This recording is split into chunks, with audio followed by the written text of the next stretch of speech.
इस कहानी के शुरुआत में हमें बताया जाता है कि हजारों साल पहले इंसान और ड्रैगन एक साथ मिलकर रहा करते थे, लेकिन इंसानों के लालच की वजह से इन दोनों की दोस्ती खत्म हो जाती है, क्योंकि इंसान पेड़ पौधे को काट के जंगल को खत्म कर रहे थे और ड्रैगनों ने इंसान को बहुत ही समझाया, मगर इंसान नहीं समझते हैं और उन्हीं के ऊपर आक्रमण कर देते हैं। और इसी बीच पेट्रोसियस नाम के एक बुरे इंसान ने एक ड्रैगन बनाया जिसका नाम रखा नेटलब्रैंड, और उसके ऊपर पेट्रोसियस का काबू न होने की वजह से वो उसे मार देता है। फिर नेटलब्रैंड दुनिया में ड्रैगनों को खोज खोज के मारने लगता है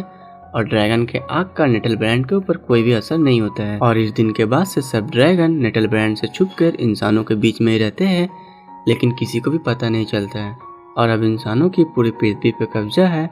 और नेटलब्रैंड भी अपने किले में वापस चला जाता है रहने के लिए। और ऐसे ही कई सदियां और कई सौ साल बीत जाते हैं और हम एक घाटी के जंगल में देखते हैं जहाँ पे बहुत सारे ड्रैगन अभी भी इंसानों से छुप के रहते हैं। और इन सभी ड्रैगन के लीडर बॉटल लिक सभी को समझा रहे हैं कि आज नहीं तो कल हमें इस घाटी को छोड़ के जाना पड़ेगा, क्योंकि इंसान यहाँ भी आ जाएंगे। और ये सारी बातें छुप कर उनका बेटा फायर ड्रैग और उसकी दोस्त सोरेल सुन रही थी। फिर ये दोनों वहाँ से चले जाते हैं और तभी उसके साथ रहने वाले कुछ ड्रैगन फायर ड्रैग का मजाक उड़ाने लगते हैं, क्योंकि वो बड़ा हो चुका है लेकिन ड्रैगन के जैसा आग नहीं निकाल सकता। फिर वो वहाँ से उदास होकर चला जाता है। फिर उसे स्लेट बियर्ड नाम का एक ड्रैगन मिलता है जिसकी बहुत ही उम्र हो चुकी है। फिर फायर ड्रैग उन्हें बताता है कि सब ड्रैगन इस जगह को छोड़ के जाने की बात कर रहे हैं। और तभी स्लेट बियर्ड कहता है कि रिब ऑफ हेवन नाम की एक जगह है जहाँ पे हमारे जैसे और भी ड्रैगन रहते हैं और वो ड्रैगन के लिए जन्नत है। और उस जगह पे चांद के जैसे चमकने वाले फूल खिलते हैं और वो जगह इस दुनिया के दूसरे छोर में है। और इस बात को सुनकर पास में खड़े ड्रैगन उसका मजाक उड़ाने लगते हैं और कहते हैं ये सब एक कहानी है और ऐसी कोई भी जगह दुनिया में नहीं है। लेकिन फायर ड्रैग को उसके बातों के ऊपर भरोसा रहता है और वो अपनी दोस्त सोरेल से मिलके कहता है कि मैं उस जगह को खोजूंगा और हम सब ड्रैगन मिलके खुशी खुशी रहेंगे और हमें कोई इंसान भी नहीं खोज पाएगा। फिर रात को सब ड्रैगन के सोने के बाद फायर ड्रैग डिसाइड करता है कि वो अकेले इस जगह से भी जाएगा और रिंग ऑफ हेवन को खोजेगा और रिंग ऑफ हेवन को इस दुनिया के दूसरे छोर में जाकर ढूंढेगा और सारे ड्रैगन को अपने संग वहाँ ले जाएगा। और जैसे ही वो उस जगह से जाने वाला रहता है तभी उसकी दोस्त सोरेल आ जाती है और कहती है इस सफर में वो साथ जाएगी और ये दोनों मिलकर रिंग ऑफ हेवन को खोजेंगे और ये दोनों निकल पड़ते उस घाटी से। फिर सफर के दौरान सोरेल कहती है कि इंसानों के पास एक जीनिस है जिससे हम रिंग ऑफ हेवन को खोज पाएंगे, जिसे इंटरनेट कहते हैं। फिर ये दोनों एक जगह में लैंड करते हैं जहाँ पे बहुत ही पुराना बहुत बड़ा से गोदाम रहता है। वहाँ से सोरेल इंटरनेट को खोजने के लिए निकल जाती है और फायर ड्रैग उस गोदाम में छुप जाता है जैसे उसे कोई ना देखे। और वो वहाँ पे एक पिक्चर देखता है जहाँ पे ड्रैगन और इंसान संग में है और उसे लगता है कि ड्रैगन राइडर आज भी दुनिया में रहते हैं जैसे हजारों साल पहले थे। यहाँ से सीन शिफ्ट होता है दूसरी ओर हम ज्वेलरी शॉप में एक बेन नाम के लड़के को देखते हैं जो पैसे से एक चोर है और वहाँ से एक नेकलेस चोरी करके भाग रहा है और दुकान का मालिक उसे देख लेता है, उसका पीछा करने लगता है और बेन भागते भागते एक सिनेमा हॉल के बाहर जहाँ बहुत सारे लोग खड़े थे उस भीड़ में चला जाता है। और ये सारे लोग ड्रैगन हंटर के ड्रेस को पहने रहते हैं क्योंकि आज एक ड्रैगन की मूवी रिलीज हुई है और ये सारे लोग ड्रैगन हंटर के फैन हैं जो लोग थिएटर के बाहर ड्रैगन हंटर के कॉस्ट्यूम को पहन के सेलिब्रेट कर रहे हैं। और बैन अपने हुलिया को चेंज करने के लिए यहाँ से एक आदमी कॉस्ट्यूम को पहन लेता है और भागते भागते उसी गोदाम में चले जाता है जहाँ पे फायर ड्रैग आगे से छुपा हुआ है। और अंदर बैन एक असली ड्रैगन को देख के डर जाता है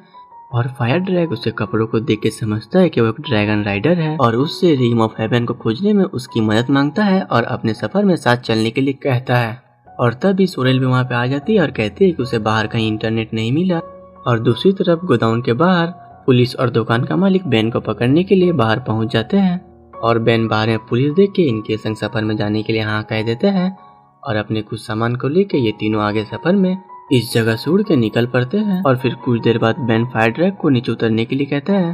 उतरने के बाद कहता है मैं तुमसे झूठ बोल रहा था बस उस जगह से निकलने के लिए। और बेन उनका साथ छोड़कर अकेले चला जाता है इस जंगल से बाहर निकलने के लिए। और तभी उस जंगल में फायर ड्रैग को 3 बौने मिलते हैं और वो उनसे रिंग ऑफ हेवन कहाँ है उसके बारे में पूछता है और उनमें से एक बौना बोलते उसे कुछ काम है और वहाँ से चला जाता है। और तभी बौने कहते हैं रिंग ऑफ हेवन जहाँ पे बहुत सारा सोना और चांदी है। और ये सारी बात बेन झाड़ियों में छुप के सुन रहा था। फिर बौने कहते हैं एक पहली है कि रिंग ऑफ हेवन तब मिलेगा जब चांदी सोना से बेसी महंगा हो जाएगा। और तब ये बेन झाड़ियों में से निकल के इनके पास चला आता है और कहता है मैं तो तुम्हारे संग मजाक कर रहा था और मैं इस सफर में रिंग ऑफ हेवन खोजने में तुम्हारी मदद करूंगा। और दूसरी ओर उस छोटे बौने को देखते हैं जो पास के किले में जाता है और उस किले में रहता है नेटलब्रैंड और ये बौने उसके नौकर रहते हैं और वो कह देता है मैंने किले से कुछ दूर एक सिल्वर ड्रैगन को देखा है। और ये बात सुन के नेटलब्रैंड उस सिल्वर ड्रैगन को खाने के लिए किले से जंगल की ओर आने लगता है, लेकिन फायर ड्रैग उसे दूर से आता हुआ देख लेता है और ये तीनों उस जगह से उड़ के सफर में आगे की ओर निकल पड़ते हैं। नेटलब्रैंड इन्हें जाता हुआ देख लेता है और अपने एक बौने नौकर जिसका नाम रहता है ट्रैकेलेड और उसका एक पालतू कौवा जिसका नाम रहता है रेवन, उन्हें कहता है कि इनका पीछा करो और मुझे वीडियो कॉल से अपडेट करते रहना। फिर सफर के दौरान बेन, फायर ड्रैग और सोरेल एक बहुत ही बड़े से रेतीले तूफान में फंसकर नीचे रेगिस्तान में तीनों गिर जाते हैं। फिर यहाँ से सीन शिफ्ट होता है और हम ड्रैगन के घाटी में देखते हैं जहाँ से कुछ ही दूर में इंसान पहाड़ों को तोड़ के और जंगलों को काट के घाटी की तरफ आ रहे हैं। और फायर ड्रैग के डैड को लगता है कि फायर ड्रैग को इंसानों ने पकड़ लिया है और वो सारे ड्रैगन को बोलते हैं आज से ठीक पूनम की रात को हम इंसानों के ऊपर अटैक करेंगे क्योंकि इन्होंने हमसे सब कुछ छीन लिया है और रहने के लिए हमारा जो आखिरी घर था इसे भी ये लोग तोड़ रहे हैं। फिर यहाँ से सीन शिफ्ट होता है और हम उन तीनों को डेजर्ट में देखते हैं और यहाँ पे डेजर्ट का एक रेयर प्राणी इनके ऊपर अटैक करता है और बेन फायर ड्रैग को कहता है कि मुंह से आग निकाल के इसे दूर भगाओ। लेकिन फायर ड्रैग जब अपने मुंह से आग निकालने की कोशिश करता है तो उसके मुंह से आग नहीं निकलती है और ये तीनों इधर उधर भागने लगते हैं। और तभी इस जगह पे प्रोफेसर बार्नोलो आके इन्हें उस प्राणी से बचा लेते हैं और फिर उन्हें अपने साथ अपने कैंप में ले जाते हैं जहाँ पे उन्हें बताते हैं कि वो रेयर जानवर को देखभाल करते हैं और उनकी एक एजेंसी भी है। फिर वो उनसे इनके सफर के बारे में पूछते कि ये लोग कहाँ जा रहे हैं, जहाँ पर ये लोग रेम ऑफ हेवन के बारे में बताते हैं। और प्रोफेसर को बेन के बैग से एक न्यूज़पेपर मिलता है जिससे उन्हें पता चलता है बेन के मॉम डैड एक एक्सीडेंट में मारे जा चुके हैं। फिर प्रोफेसर कहते हैं मैं तुम्हारी मदद कर सकता हूँ। वो उसे एक मैप दिखाते और कहते हैं हिमालय पर्वत में ये जगह कहीं पे है लेकिन मुझे नहीं पता, लेकिन एक जीनी है जिसकी 1000 आंखें हैं, वो तुम्हें इस जगह के बारे में बता सकता है और उस जीनी तक पहुँचने का रास्ता इस नक्शे में है और तुम्हें रास्ते में बहुत सारी बाधाएं मिलेगी लेकिन तुम जीनी तक पहुँच जाओगे तो रिम ऑफ हेवन तक भी पहुँच जाओगे। फिर ये लोग सब सोने के लिए चले जाते हैं और दूसरी तरफ ट्रैकलेट जो इनका पीछा करते करते इनकी सारी बातों को सुन लेता है और वीडियो कॉल से नेटलब्रैंड को सब कुछ बता देता है कि वो लोग कहाँ जा रहे हैं और ये भी कहता है कि मैं अब उनका पीछा नहीं कर पाऊंगा क्योंकि आपका पालतू कौवा मुझे इस जगह में छोड़ के भाग गया है। नेटलब्रैंड कहता है अगर पीछा नहीं करोगे तो मारे जाओगे। फिर वो खुद डिसाइड करता है कि वो उनके पीछे जाएगा और वो उड़ नहीं सकता इसीलिए वो अपने सबमरीन को लेके उनका पीछा करने के लिए निकल जाता है और ये सीन यहीं पे कट जाता है। फिर अगले दिन प्रोफेसर बेन को आगे के सफर में निकलने से पहले ऑफर करते हैं कि अगर तुम चाहो तो हमारे फैमिली के संग रह सकते हो, लेकिन वो कुछ नहीं बोलता है और बेन के बैग में छुप के वो एक छोटा सा बौना ट्रैकलेट भी ढुक जाता है। फिर ये तीनों उस मैप को देखते हुए सफर में आगे की ओर बढ़ने लगते हैं जहाँ पे इन्हें छोटी मोटी सी बहुत ही बाधाएं मिलती है, लेकिन ये लोग सब बाधा को पार करके एक पहाड़ी तक पहुँचते हैं जिसके आसपास में ही 1000 आंखों वाला जीन रहता है। लेकिन तभी सोरेल को एक पहाड़ी गिद्ध पकड़ लेता है और फायर ड्रैग और बेन मिलकर उसका पीछा करते हैं और वो सोरेल को जैसे ही खाने वाला रहता है और ये देख के फायर ड्रैग को बहुत ही गुस्सा आता है और वो पहली बार अपने मुंह से आग निकालता है और उस गिद्ध के ऊपर अटैक करता है और वो गिद्ध वहां से भाग जाता है। इस बात से फायर ड्रैग बहुत ही खुश होता है और सोरेल को कहता है कि मेरे संग ड्रैगन राइडर है इसीलिए मैं अपने मुंह से आग निकाल पाया। फिर ये तीनों 1000 आंखों वाले जीनी को खोजते खोजते उसके तक पहुंच जाते हैं और उससे रिम ऑफ हेवन कहाँ है बताने के लिए बोलते हैं, लेकिन जीनी की एक शर्त रहती है वो उससे कोई ऐसा सवाल पूछे जो किसी ने कभी आगे पूछा ना हो। और यहाँ पर बेन बहुत ही समझदारी से बोलता है कि हमें बताओ कि रिम ऑफ हेवन कहाँ पे नहीं है। और फिर जीनी बेन को अपनी 1000 आंखों में उस जगह के दृश्य दिखाता है और इस जगह पर नेटलब्रैंड भी आ जाता है सिल्वर ड्रैगन यानी फायर ड्रैग को मारने के लिए। लेकिन इस जगह पे नेटलब्रैंड और 1000 आंख वाले जीनी की एक दूसरे से फाइट होने लगती है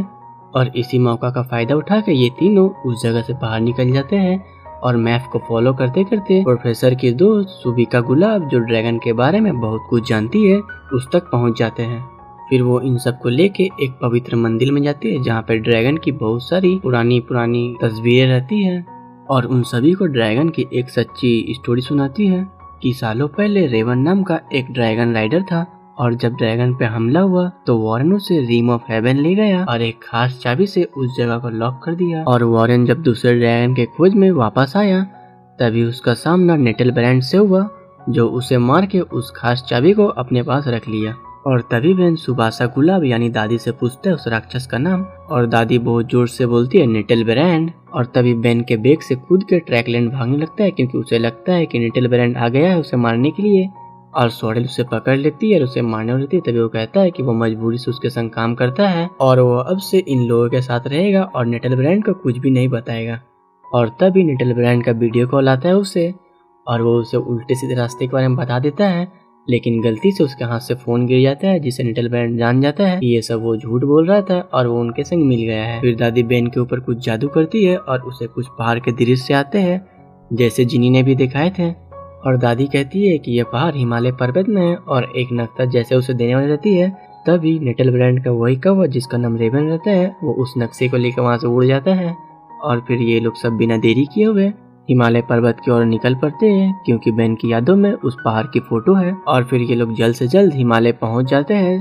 और थोड़े मोड़े खोजबीन करने के बाद उन्हें वो पहाड़ मिल जाता है। और ये लोग उस कुल्लू को फॉलो करते करते एक पहाड़ी गुफा तक पहुंच जाते हैं, मगर नेटलब्रैंड भी उस नक्शे की वजह से उस गुफा तक पहुंच जाता है और इन लोगों का उस गुफा में पीछा करने लगता है। और ये तीनों उस जगह के बर्फ को तोड़ के उस गुफा से निकल जाते हैं। लेकिन नेटलब्रैंड जब ऐसा करता है तो उस पहाड़ से वो नीचे गिर जाता है क्योंकि उसके पास पंख नहीं रहते हैं। और बेन और सोरेल और फायर ड्रैग वहाँ से उड़ते उड़ते उस मंदिर और उस जगह तक पहुँच जाते हैं जहाँ से रिम ऑफ हेवन का द्वार खुलता है उस दुनिया में जाने के लिए। और ये तीनों मिलके उस जगह में बहुत ही कुल्लू को खोजते हैं कि कोई चाबी या तो कुछ होगी, लेकिन इन्हें वहाँ पर कुछ भी नहीं मिलता है। सिर्फ पत्थरों पे ड्रैगन की कलाकृतियाँ बनी हुई रहती है और ये लोग विश्वास करते हैं कि शायद रिम ऑफ हेवन सिर्फ एक कहानी है। लेकिन दूसरी ओर फायर ड्रैग भी चलते चलते उस मंदिर तक पहुंच जाता है और फिर सिल्वर ड्रैगन यानी फायर ड्रैग और नेटलब्रैंड यानी कि जो पूरा गोल्डन का है, इन दोनों के बीच में बहुत ही बड़ी फाइट होती है और नेटलब्रैंड कुछ ही पलों में उसे हरा देता है। और फायर ड्रैग अपनी आग निकालने की कोशिश करता है मगर वो नहीं निकल पाता है क्योंकि उसे लगता है कि जब तक ड्रैगन राइडर उसके साथ नहीं रहेगा वो अपने आग को नहीं निकाल पाएगा। और यहाँ पर बेन उन दोनों को आमने सामने देख के भविष्यवाणी के बारे में समझ जाता है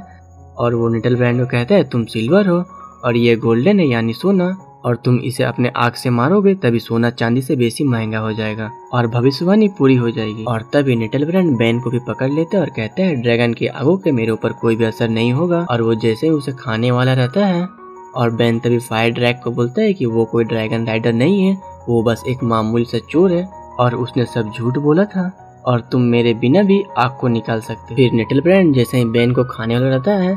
तभी फायर ड्रैग अपने पूरी शक्ति से अपने अंदर से आग को निकालता है और नेटलब्रैंड को अटैक करता है।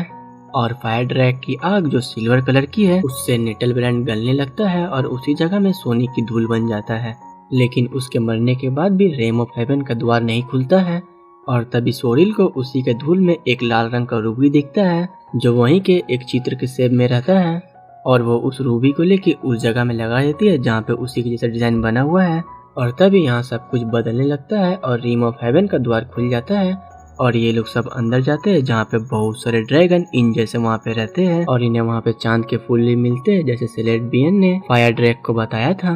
और इस जगह से सीन शिफ्ट होता है और हम दूसरी ओर सब ड्रैगन को देखते हैं। और आज वही दिन रहता है जिस दिन ये लोग इंसानों के ऊपर अटैक करेंगे और सब ड्रैगन इंसानों के ऊपर अटैक करने के लिए रेडी रहते हैं। और तभी यहाँ पे फायर ड्रैग और उसके सारे साथी आ जाते हैं और उन सभी को बोलते हैं कि उन्होंने रिम ऑफ हेवन को खोज लिया है और सबूत के तौर पे उस चांद के फूल को भी दिखाते हैं। और ये सारी बातें सुनकर सारे ड्रैगन फायर ड्रैग के संग उड़ के रिम ऑफ हेवन की तरफ निकल जाते हैं हमेशा के लिए इंसानों से दूर वहाँ सुरक्षित रहने के लिए। और कहानी क्लास में हम देखते हैं बेन ने जो नेकलेस चोरी किया था उसे भी वो वापस कर देता है एक सॉरी नोट के साथ और अब से वो भी प्रोफेसर के फैमिली के संग मिलजुल के रहता है। और ये कहानी से हमें ये समझ में आती है कि हमें अपने अंदर की उम्मीद को कभी भी छोड़ना नहीं चाहिए, चाहे कोई रास्ता मिले या ना मिले, लेकिन कोशिश करने से जरूर मिलता है। और इसी हैप्पी एंडिंग के संग ये मूवी यहीं पे खत्म हो जाती है। अगर आपको हमारी स्टोरी पसंद आए तो हमें सब्सक्राइब करके सपोर्ट करें क्योंकि हम अभी यूट्यूब पे नए हैं, और कमेंट करके बताएं कि आपको वीडियो कैसा लगा। और थैंक यू आपका हमारे वीडियो को लास्ट तक देखने के लिए।